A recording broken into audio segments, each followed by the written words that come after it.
Years ago, Tulsa, Oklahoma was the site of what's considered the worst incident of racial violence in American history.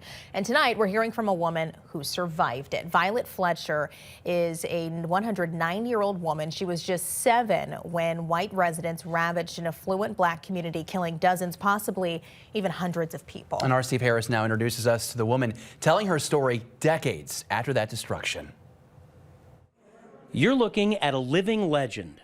At 109 years old, Viola Fletcher is the oldest known survivor of the Tulsa Race Massacre. Tulsa Race Massacre is the worst race massacre in U.S. history. In 1921, mobs of white residents attacked black residents in the Black Wall Street community of Tulsa.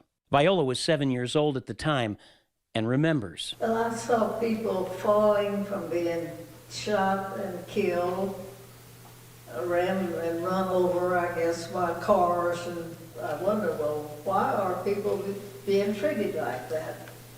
But they will burn down your house to live in and burn down the churches, schools, grocery stores. It destroyed everything. A very dark moment in history Viola's grandson says most people don't know about. It was hidden.